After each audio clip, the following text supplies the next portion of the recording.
দেশের উত্তরসূচি এখন রাজনৈতিক ও প্রশাসনিক মহলের নতুন চ্যালেঞ্জ।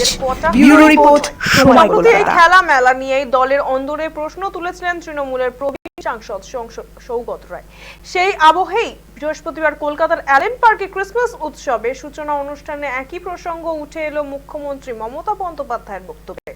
এদিন আনুষ্ঠানিকভাবে অ্যালেন পার্কে বড়দিনের উৎসবের উদ্বোধন করেন মুখ্যমন্ত্রী। পাশাপাশি রাজ্যের আরো 14টি জায়গায় একই সঙ্গে শুরু হয়েছে ক্রিসমাস ফেস্টিভ্যাল।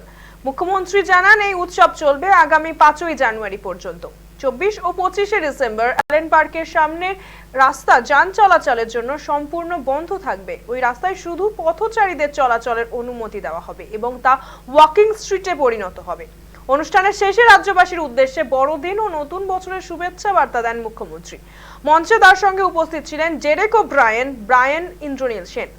এছাড়াও ছিলেন most reverend doctor Elias Frank ও most reverend doctor Paritosh Canning. গান, নাচ সহ নানা সাংস্কৃতিক অনুষ্ঠানে জমজমাট হবে এবারের ক্রিসমাস ফেস্টিভ্যাল। বুধবার রাতে আলোর ট্রায়াল সম্পন্ন হয়েছে। অ্যালেন পার্কের পাশাপাশি গোটা পার্ক স্ট্রিট চত্বর জুড়ে বসছে একাধিক খাবারের stall. And now, Catholic Church.